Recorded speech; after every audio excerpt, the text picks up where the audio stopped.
బులెటిన్లో breaking news చూస్తున్నాం. తెలంగాణలో ఉనికి కాపాడుకునేందుకే బీఆర్ఎస్ డైవర్ట్ పాలిటిక్స్ మొదలుపెట్టిందని కాంగ్రెస్ నేతలు విమర్శలు గుప్పిస్తున్నారు. అసెంబ్లీ సమావేశాలు కొనసాగుతున్న తరుణంలో బీఆర్ఎస్ రాజకీయాలను మొదలుపెట్టిందని ఫైర్ అవుతున్నారు. గతంలో కారు దిగి కాంగ్రెస్లోకి వెళ్లిన ఎమ్మెల్యేలను అసెంబ్లీలోని ఛాంబర్కు రప్పించుకున్నారు కేటీఆర్. ఈ క్రమంలో ఆయా నేతలతో దిగిన ఫోటోస్ ను బీఆర్ఎస్ నేతలు బయటకు వదిలారు. తమ పార్టీ నుంచి వెళ్లిన నేతలకు మళ్లీ పాత గుట్టికి వచ్చేస్తున్నారంటూ సోషల్ మీడియా వేదికగా షేర్ చేసింది బీఆర్ఎస్.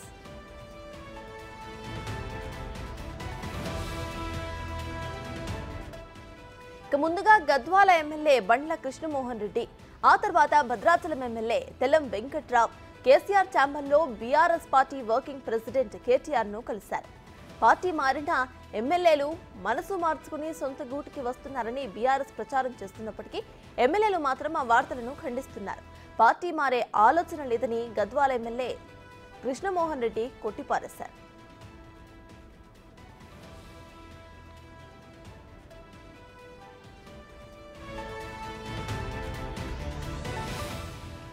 తాను పార్టీ మారే ప్రసక్తే లేదని ఈ దుష్ప్రచారాన్ని ఖండిస్తున్నట్టుగా భద్రాచలం ఎమ్మెల్యే తెల్లం వెంకట్రావు తెలిపారు.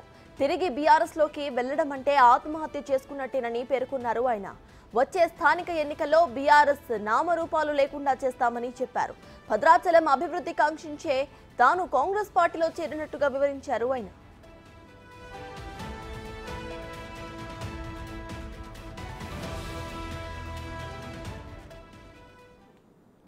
ఇదే విషయంపై పూర్తి డీటెయిల్స్ మా ప్రతినిధి సైదులు అందిస్తారు. సైదులు చెప్పండి, బీఆర్ఎస్ వదిలి ఇటు కాంగ్రెస్ లో చేరిన కొంతమంది నేతలు అటు కేటీఆర్ ను కలిసినట్టు తెలుస్తోంది. అయితే వీళ్ళందరూ కూడా మళ్ళీ బీఆర్ఎస్ లో జాయిన్ అయిపోతున్నారు అంటూ కూడా బీఆర్ఎస్ అటు ప్రచారం చేస్తుంది. ప్రెసెంట్ ఈ ప్రచారంలో ఎంతవరకు నిజం ఉందనుకోవచ్చు? అప్డేట్స్ ఏంటి?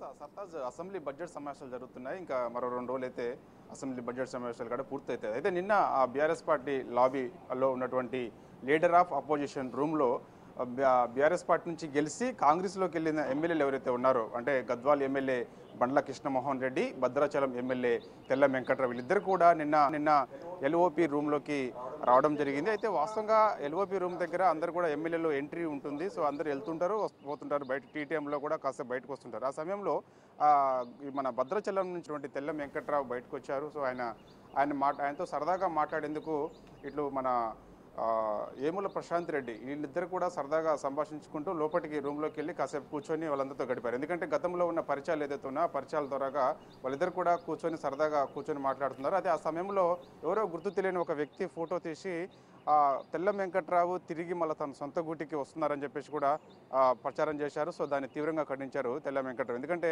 ఖమ్మం జిల్లాలో 10 అసెంబ్లీ నియోజకవర్గాలకు 9 అసెంబ్లీ నియోజకవర్గాలు కాంగ్రెస్ పార్టీ గెలిచింది. ఒకే ఒక నియోజకవర్గం భద్రాచలం నుంచి గెలిచినటువంటి తెల్లం వెంకట్రావు. సో తర్వాత ఆయన పొంగులేటి శ్రీనివాసరెడ్డి, సీఎం రేవంత్ రెడ్డి సమక్షంలో కాంగ్రెస్ గూటికి వచ్చారు. వచ్చిన తర్వాత ఆయన కాంగ్రెస్ పార్టీలో కొనసాగుతానని చెప్పేసి కూడా ఎప్పుడో చెప్పడం జరిగింది.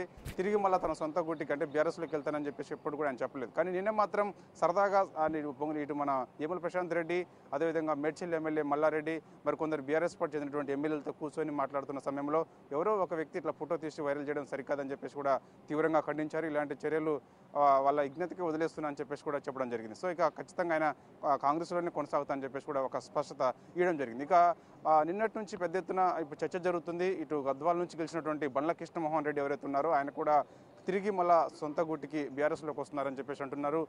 ఇవాళ రేపు ఎర్రవెల్లి ఫామ్ హౌస్లో కేసీఆర్ తోటి భేటీ కాబోతున్నారు అంటున్నారు. సో ఆయనతో పాటు మరో 4 ఎమ్మెల్యేలు అంటే బీఆర్ఎస్ పార్టీ నుంచి గెలిచి కాంగ్రెస్కి వచ్చినారు. అంటే మొత్తం బీఆర్ఎస్ పార్టీ చెందినటువంటి 10 మంది ఎమ్మెల్యేలు కాంగ్రెస్లో వచ్చారు సర్తాజ్. అయితే వాళ్ళందరూ కూడా 5 తిరిగి మళ్ళీ కాంగ్రెస్ పార్టీలోకి వస్తారని చెప్పేసి కూడా నిన్న నుంచి పెద్ద ఎత్తున రాజకీయ వర్గాల్లో చర్చ జరుగుతుంది. అయితే వాస్తవంగా బండ్ల కృష్ణమోహన్ రెడ్డి మాత్రము ఆయన కొన్ని సంప్రదించడం జరిగింది. అయితే ఆయన కొన్ని కీలక వ్యాఖ్యలు చేశారు. అంటే నేను పార్టీ మారిన మాట వాస్తవమే, కానీ నేను కొన్ని పరిచయాల ద్వారాగా నేను వాళ్ళ దగ్గరికి వెళ్ళడం జరిగింది. అయితే నేను గతంలో బీఆర్ఎస్లో పార్టీ ఉన్నాను కాబట్టి బీఆర్ఎస్ పార్టీ లీగల్ సెల్లో ఉన్నటువంటి అడ్వకేట్ ఎవరైతే ఉన్నారో రామచందర్ కోసం మాత్రమే నేను అక్కడికి వెళ్ళడం జరిగింది, ఆయనతో మాట్లాడడం జరిగింది. ఎందుకంటే నాపై ఒక కేసు ఉంది.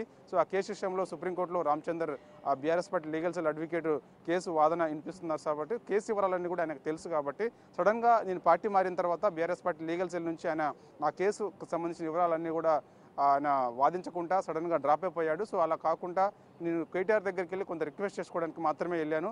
సో కంటిన్యూ చేయండి, అవసరమైతే నా సొంత డబ్బులతో ఖర్చు పెట్టుకుంటున్నాను, మొన్నటి వరకు కూడా పార్టీ డబ్బులు ఖర్చు పెట్టారు కాబట్టి సో అలా కాకుండా నా సొంత డబ్బులతో ఖర్చు చేసుకుంటాను, సో రామచంద్ర అడ్వకేట్ని నాకు కంటిన్యూ చేయండి అని చెప్పేసి కూడా ఇటు కేటీఆర్కి రిక్వెస్ట్ చేసుకున్నాను తప్ప నేను పార్టీ మారుతున్నానని చెప్పేసి కూడా ఎక్కడ చెప్పలేదని చెప్పేసి అంటున్నారు. సో దీన్ని కూడా నేను తీవ్రంగా ఖండిస్తున్నాను చెప్పేసి అని చెప్పడం జరిగింది. కానీ నిన్న సాయంత్రం లోపు మళ్ళీ ఆయన యథావిధిగా ఇక్కడ అసెంబ్లీ నుంచి నేరుగా ఎర్రవల్లి ఫామ్ హౌస్కి వెళ్తున్నారు, కేసీఆర్ భేటీ కాబోతున్నారు, తిరిగి తన సొంత గూటికి వస్తున్నారని చెప్పేసి కూడా పెద్ద ఎత్తున ప్రచారం జరిగింది. కానీ ఆయన ఎక్కడ దీన్ని కూడా ఖండించలేదు. మరి చూడాలి, మరి ఇక రాజకీయాలు ఎప్పుడు ఎలా ఉంటాయో తెలియదు కాబట్టి అనూహ్య పరిణామాలు చోటు చేసుకుంటాయి కాబట్టి సో ఇక ఈ విధంగా అయితే నిన్న నుంచి అయితే పెద్ద ఎత్తున ప్రచారం జరుగుతుంది. వీరితో పాటుగా అంటే చేవెళ్ళ నుంచి గెలిచినటువంటి కాళ యాదయ్య, అదేవిధంగా ఇటు మన పోచారం శ్రీనివాసరెడ్డి చాలా సీనియర్ నాయకుడు, లక్ష్మీపుత్రుడిగా కూడా ఆయనకు పేరుంది. సో ఆయన కూడా పార్టీ తిరిగి మన సొంత గూటికి బీఆర్ఎస్లోకి వస్తారని చెప్పేసి కూడా పెద్ద ఎత్తున ప్రచారం జరిగింది నిన్న అసెంబ్లీ సర్కిల్లో. కానీ వాళ్ళు ఎవరు కూడా ఈ విషయాలు ఖండించలేదు. మరి ఒక బండ్ల కృష్ణమోహన్ రెడ్డి మాత్రం, అదేవిధంగా తెల్ల వెంకట్రావు ఇద్దరు మాత్రమే ఖండించారు. మరి బండ్ల కృష్ణమోహన్ రెడ్డి తిరిగి మరి బీఆర్ఎస్లోకి వెళ్తారా లేదా అనేది కూడా